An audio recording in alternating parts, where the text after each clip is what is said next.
Today is a very great day for all the Sahajogis.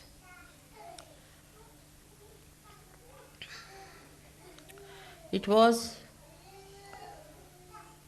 a long time back that I desired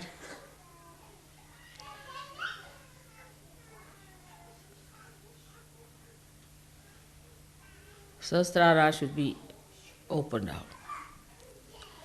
But waiting for the right time, it was important to do it at the right time.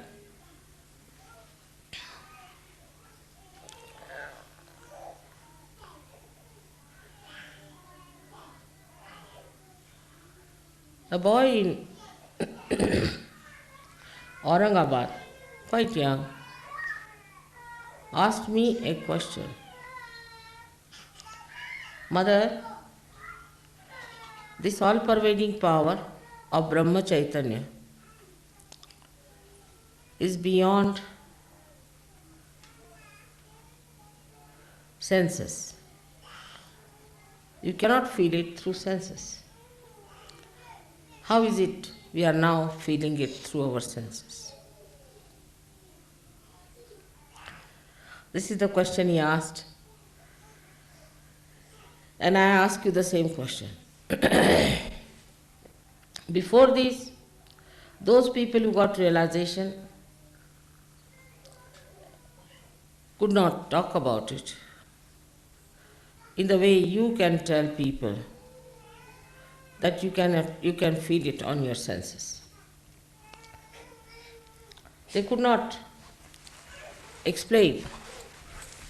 They could not put it into experience. Just what they did was to tell them in words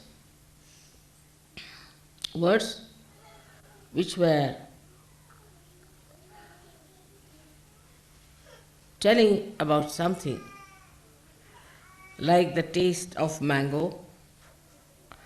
Unless and until you eat the mango, how will you know the taste? By just knowing about it's wonderful, it's great, it's fantastic. Still you have not tasted the mango. So what has happened now was the question. Another thing was that these people got so fed up. Like Gyaneshwara at the age of 21, he took a samadhi. He went into a room and closed the doors and settled down there, and he died there. All of them, even Christ got himself crucified. Because they could tell a parable, they could tell a simile, but what had happened to them that they could not explain, and they felt so sad and so frustrated. In a way, they finished their life very early.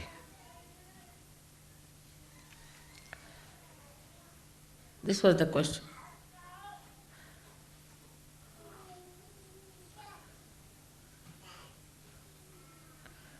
So what was the secret? Can any one of you tell me?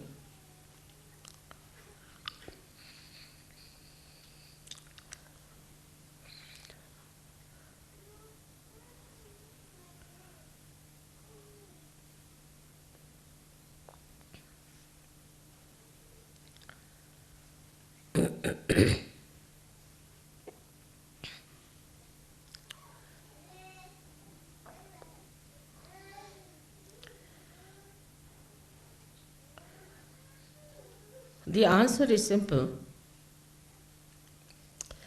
but it's difficult to digest.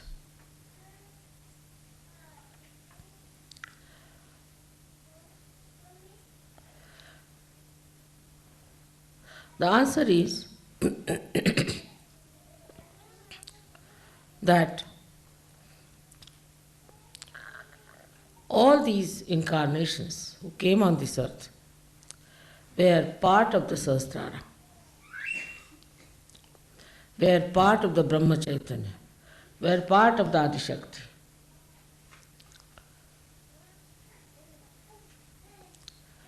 They came on this earth, gave realization to some people who were excellent, good people, who had no problems. As if they came out of the ocean of love and took all of them to the ocean of love to enjoy that ocean. As Kabira has said, that when a drop becomes the ocean, what can I say? Jab mast hue fir kya bole?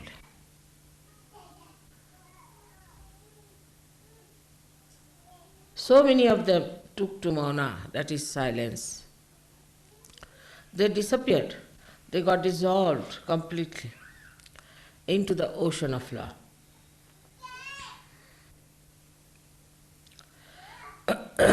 But you did not get dissolved.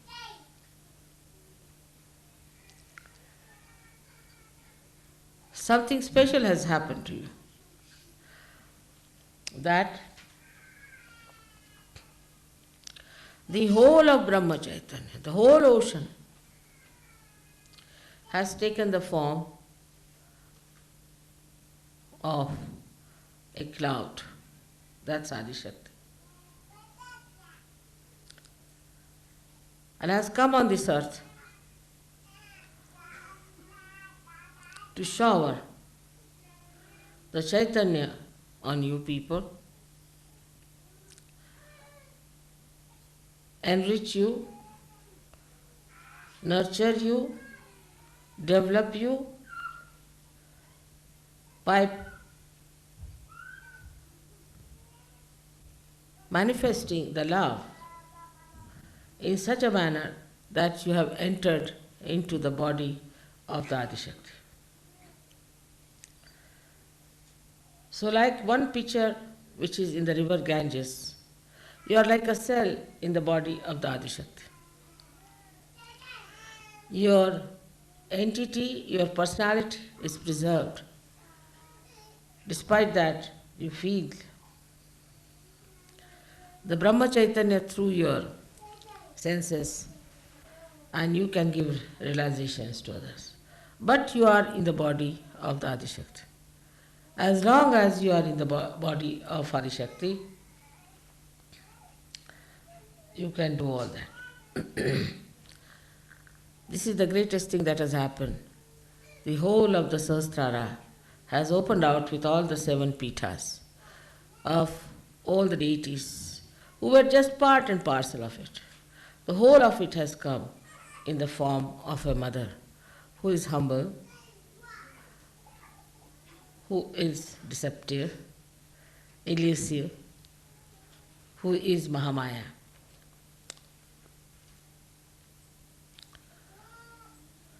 It's the greatest thing that could happen to human beings and to the whole universe. That now you can get your realization, you can give realizations to others, you can understand through your senses, through your logic, what is vibrations, what it does. Just like the proof is here. All the flowers were dead, yes, last night. Finished with the heat of the people who were carrying them. Then I just put some vibrated water on them and you see how they are. Brahma Chaitanya has revived them. But their personality is there. They are all vibrated and they are looking so fresh and beautiful. Same thing with you. You all look so fresh and beautiful. Anybody can make out a Sahaja. Under these circumstances, one has to understand that there are certain limitations which you have to observe. First of all, I have taken you in my body. A foreign thing has to go in the body. And it has to be looked after, nurtured. But if you become troublesome, then you will be thrown out. I can't bear you. Some people are extremely troublesome. They do not meditate. They have their own ideas about meditation. They do not develop themselves, they do not mature. They live in the past or in the future.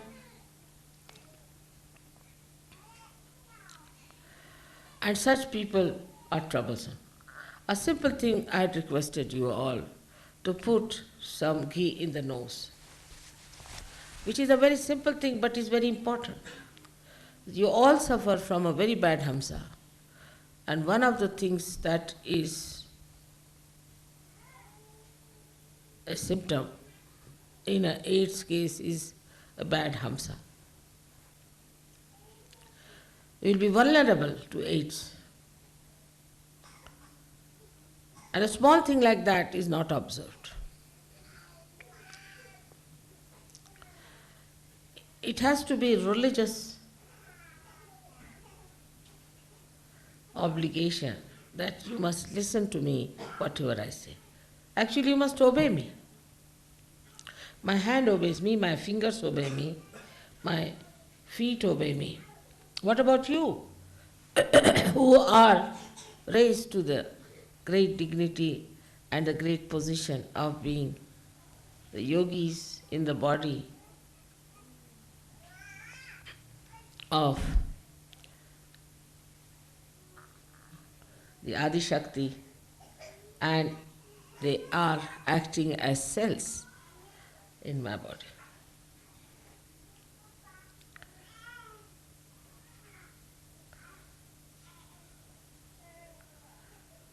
First and foremost thing is to do this kind of a venture,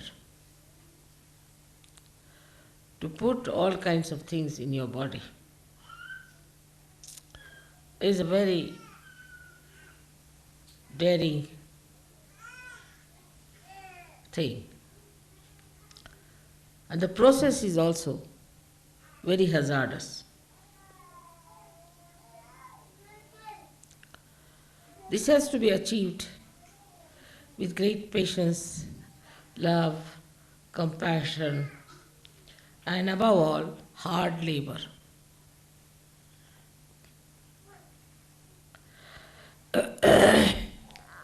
This has to be regarded as the greatest thing that Sahastrara was opened by me.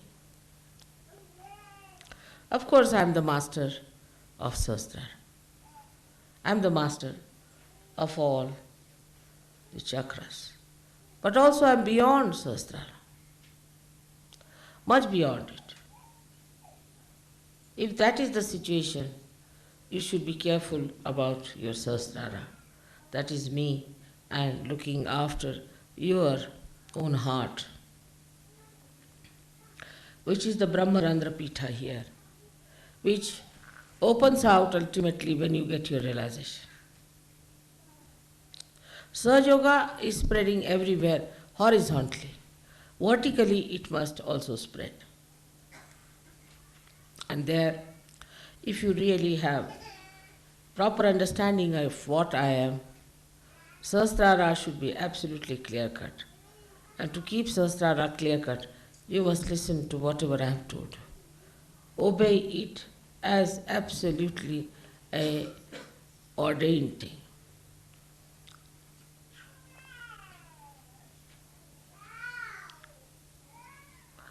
To keep the Sahastrara clean is to open your heart. If your hearts are not open, how will I fill it up with my love?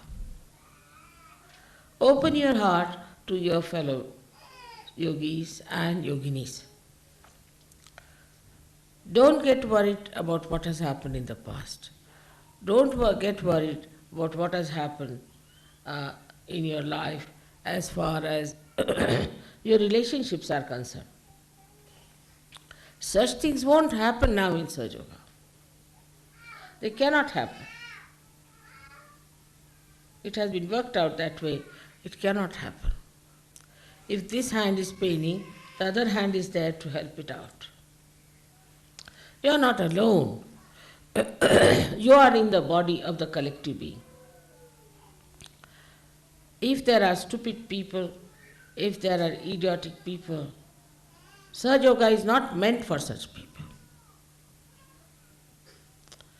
In Sanskrit language they are called as mudhas. Neither it is meant for people who are over smart and trying to cheat themselves. Intelligence has that capacity. And to indulge into things which are not such. Slowly you will find your vibrations will disappear. You will become sick, you will have problems, and you will be in trouble. This is not a kind of a warning, but a request, because you are in my body. And whenever anybody tries to be troublesome in my body, I have to bear it up and suffer a lot. It's a funny type of a crucifixion where every moment you are hanged onto a cross by anyone who wants to do it.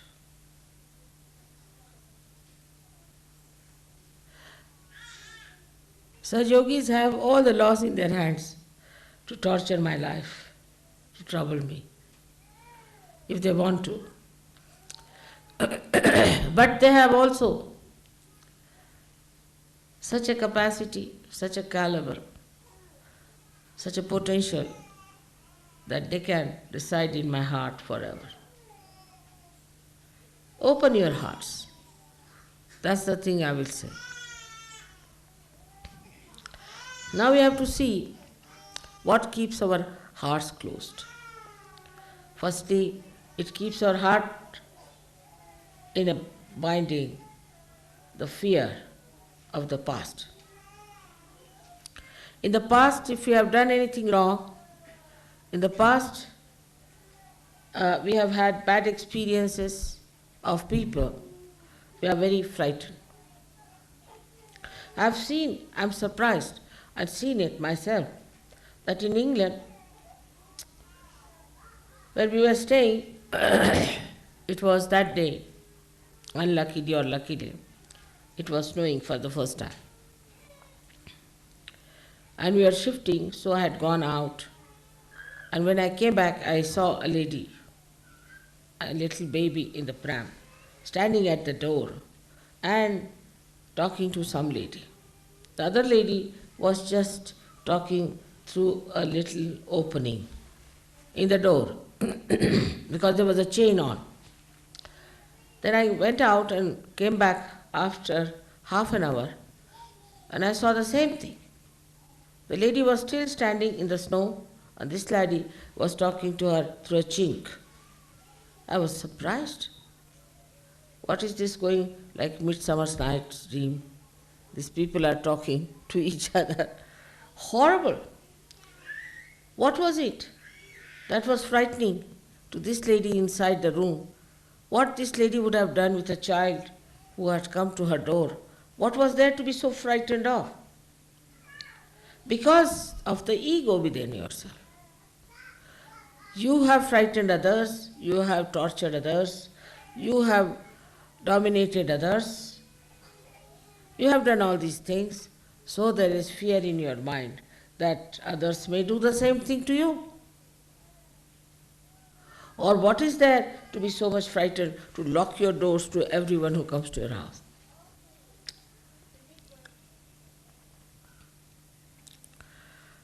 Secondly, maybe you might have been tortured by or troubled by someone, so your heart is closed.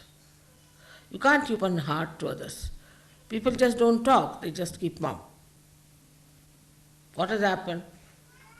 Just like a dead body moving about. Supposing I was like this, who would have told you the secrets of Sahaja Yoga and Sahastrara? So this kind of a nature comes from people who are frightened in the past, perhaps, or they might have frightened people with their bad Vishuddhi. Aggressiveness is one of the qualities in the West, and that also is inherited by people.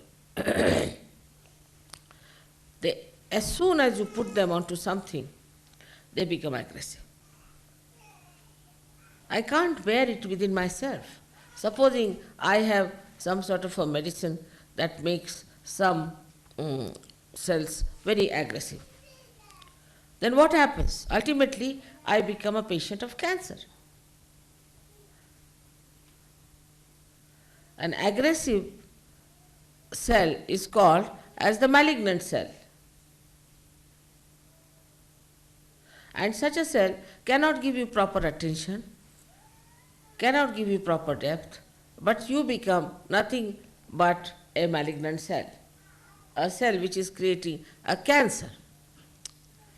And such a person creates cancer among Sahajogis. I've heard horrible stories about how some women, some men have become aggressive. With a little position they get, immediately they become aggressive. Say somebody is a wife of a organizer or a so-called leaders. Then she thinks she is nothing but a prime minister or something. Or a husband becomes something.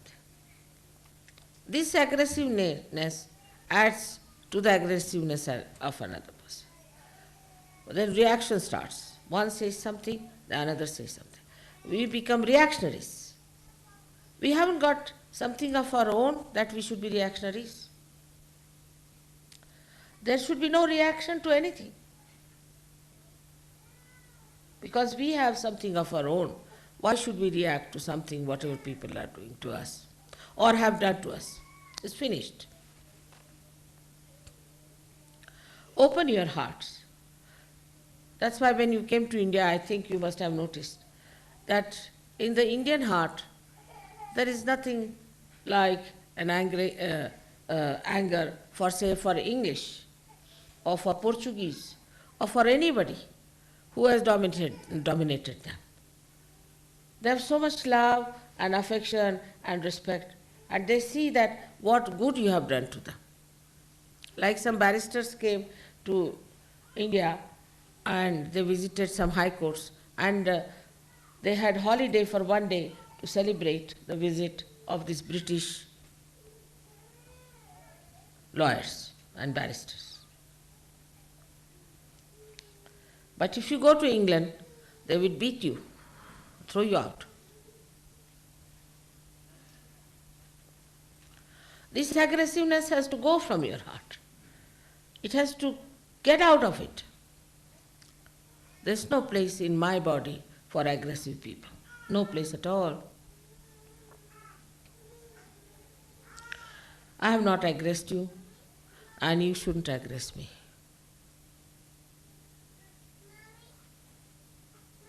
If you aggress any Sahajogi, you are aggressing me. But when it comes to others, they won't aggress others. Like a bad husband will aggress his wife, but not other people.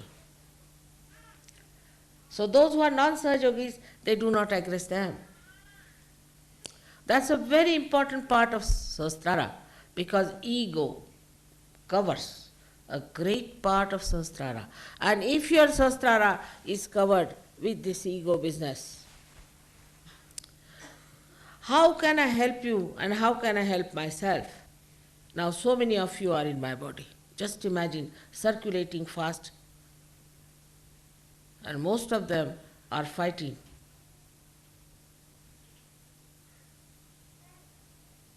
To be in my heart, but they are settling in my ego. Well, I am egoless because I have no reactions. If you have no reaction, you cannot develop ego.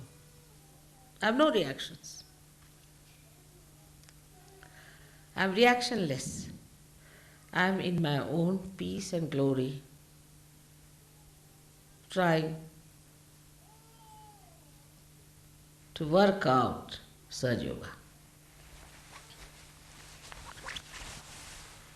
I do not react to anything. But your reactions trouble me because you are within me. Then the second part is the fear that comes from childhood. I do not know about Americans, but so many Americans who came to me were half-mad crack people, absolutely crack in the head. Nothing normal about them. Either they will not talk, if they talk irrelevantly. You don't know what they are talking about. Same with the French. French were mad much before anybody was mad in this world, I think. Very cracky people, it's very difficult, it's absolutely can't understand. Everything upside down. When you blame our Indian telephone, you must know they were made by French.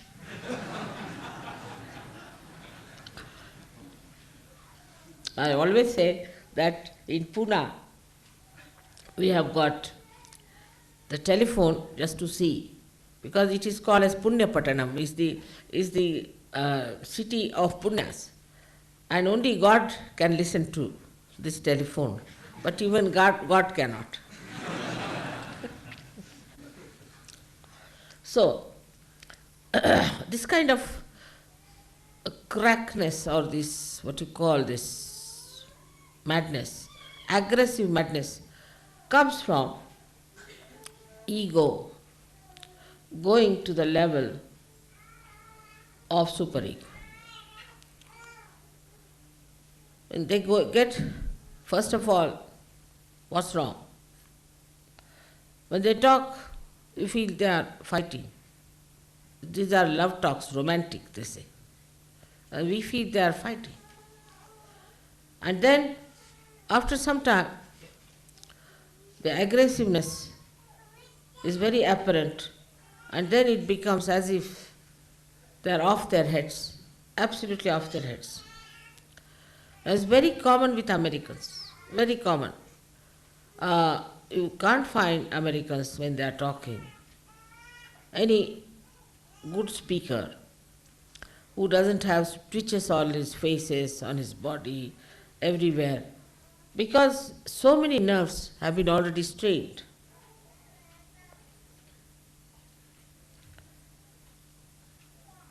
With this kind of what's wrong business.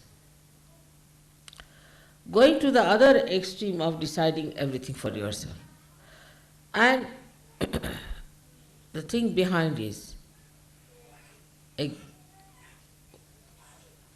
ghost, I should say, very big ghost, and which is not in the past or the future, but in the present. And that ghost, I call it as materialism. Materialism. It's a ghost. It's a horrible devil that has come onto the heads of Americans and from them to all of us. This materialism is a horrible stuff. It's so ridiculous, shameful, doesn't even suit a human person. Even a dog would hate such a materialism, to what level human beings have gone.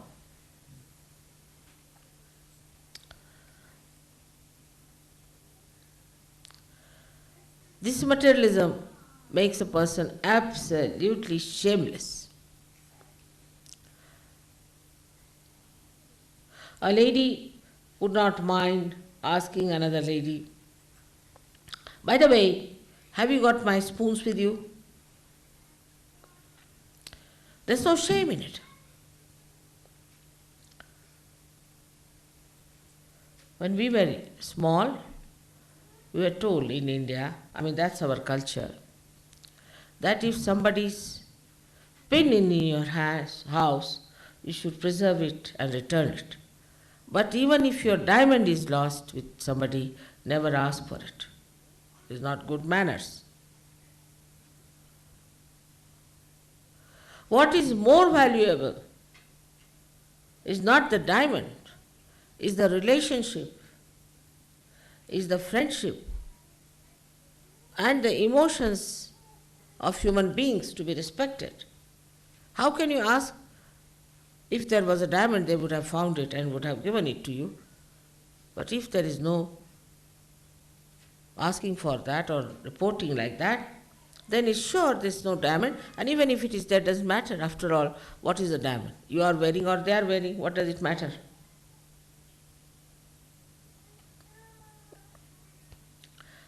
In my father's house, all the doors were open all the time. All the doors, day and night. Never a thief came in, thought that doors are open so nothing is locked. There's nothing precious. Only we had one theft. And the thief came and took away a gramophone from us and some records. So my father said, he's a connoisseur. He took the right thing from this house, so let it be. What's the use of informing the police?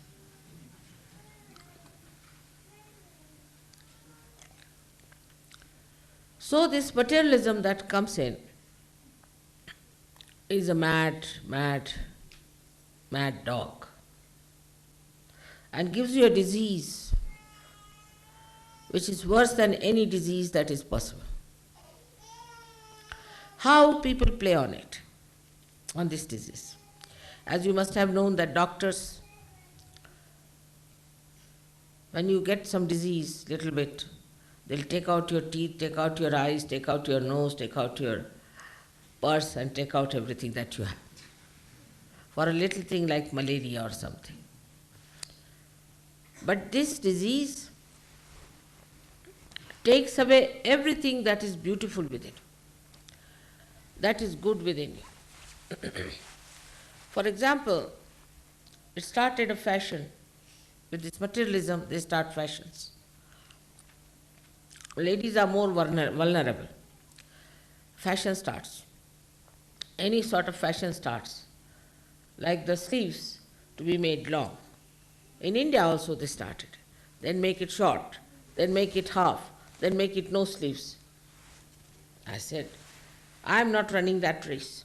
I will have the sleeves all the time. Same sleeves, so I don't have to bother.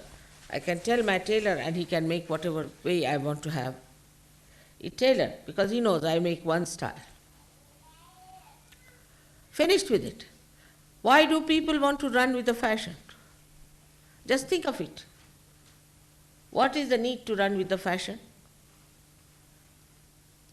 Now, new race has started, run with it. Then another race has started, run with it. Then the third race has started, run with it. All the time running with the mad race of fashions. Now a new race has started of fashions, not to put any oil in the head. So you become bald, then you buy wigs. It's all entrepreneurs who are working out. It's all enterprises. So you become absolutely bald-headed people. Then you get your wigs from them. Then there is a special charge for dressing the wigs, so you go for dressing the wigs. Goes on like mad. Then there's another type. Now, a new fashion has started in London because, you see, these people want to make some money. People don't even have so much of logic and intelligence left in their heads to see that what they were preaching one day, they are just a thing against it. Formerly, it was you had to wear a tailcoat. You had to have your hair absolutely done with proper hair grooming and all that, as you can see in old pictures. Then it started striped three-piece suits. Now it is, few days earlier, was tight clothes. Then they developed varicose veins, you see. So no. Now it is a fashion to wear absolutely loose dresses. I saw the other day one lady making a dress out of a big blanket, going like this. I thought she was some priest or someone.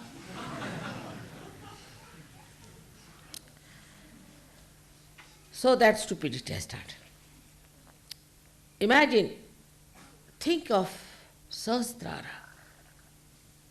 Think of divine, in what world we are and in what world the stupid people are going. That's another world. Absolutely another stupid world where people just go after nonsensical things. Changing from one to another. Changing from everything, tiles are changed, everything is changed, giving you such a headache all the time you have to think, now, what fashion is there? Let's find out in the newspaper. This is the fashion now, all right, wear this dress. All this is befooling going on because this ghost has entered into us.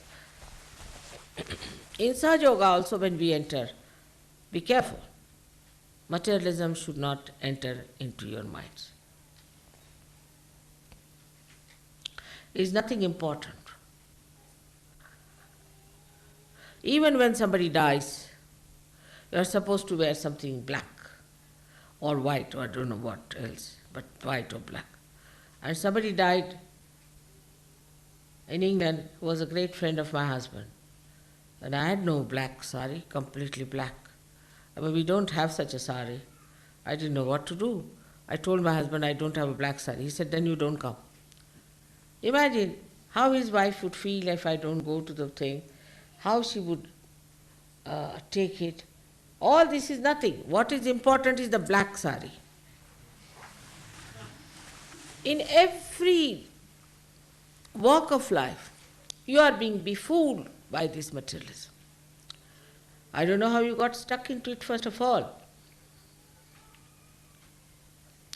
And the other side is the same people are befooling you. All right, this is not good, this is too much, so go to the anti-culture. What is anti-culture? Is another kind of materialism, another kind of nonsense. Nowadays they are having in London an anti-culture movement which is called as punks. I think out of date now but still, for the time being as I see is punks. It costs them £40 sometimes to make that hair. I mean, is it something that you are saving money on that? So the whole thing works out just to take out your attention from reality, from higher values to something nonsensical.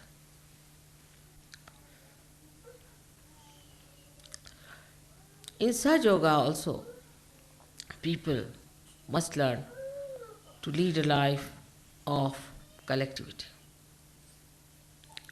It's very important that we have to be collective.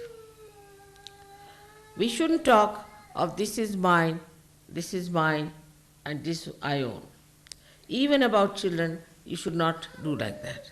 This is my own child, this is my own baby, this is my brother, this is my sister.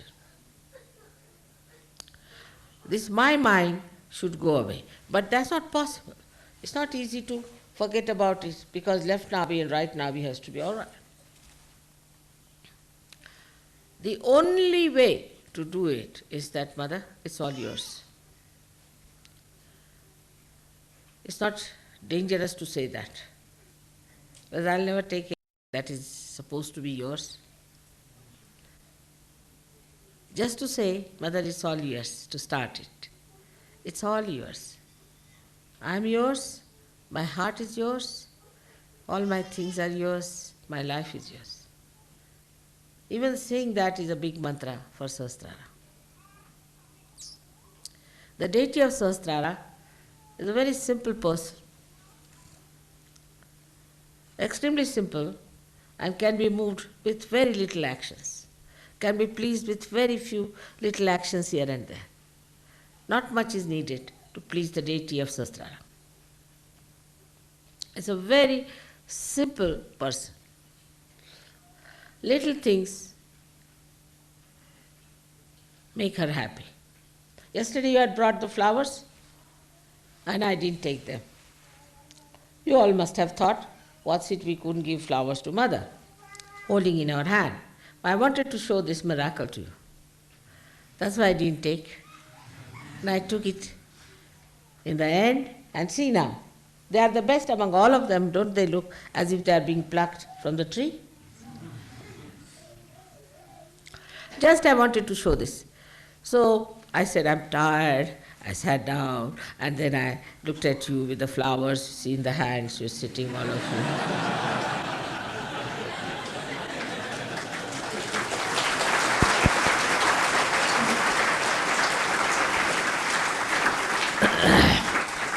So she is Leela Vinodini. She plays around, makes little mischiefs here and there for you to learn lessons.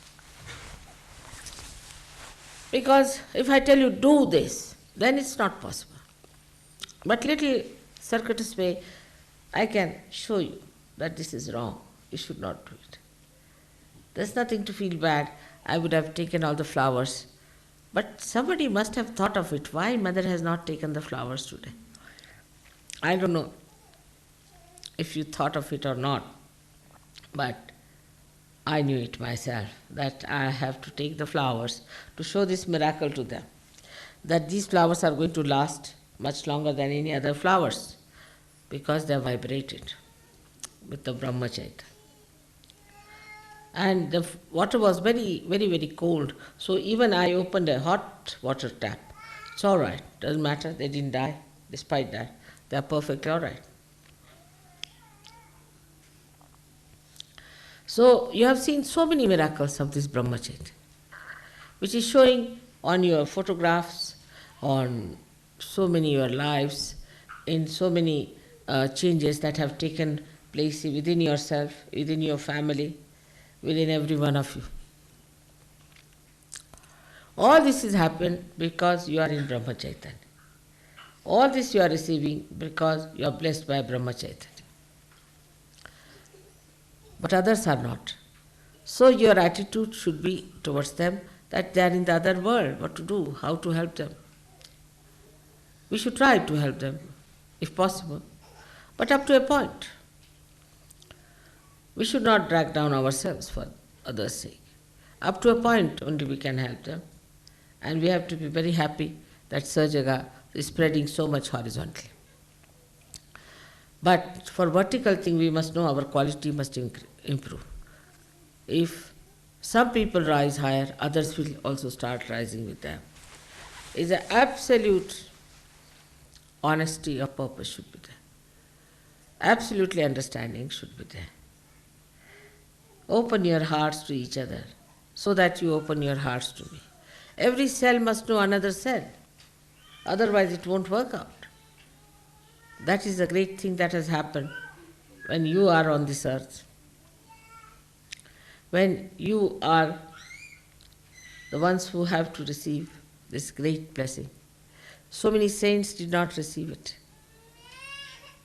So many great people who came on this earth, they did not receive it. Even the incarnations who came on this earth could not do it what you are doing. So have that satisfaction and glory of your own being and of your own standard and of your own caliber. The others are not of your caliber, all right, forget about it. That should not give you ego, but should give you a personality that does not react. We have something of our own. We do not react to things. We are not reactionaries. And things will disappear which are harmful. Everything will be perfectly all right because we are standing in our own perfection, in our own glory. What do we need? Nothing. Just enjoying ourselves. May God bless you all.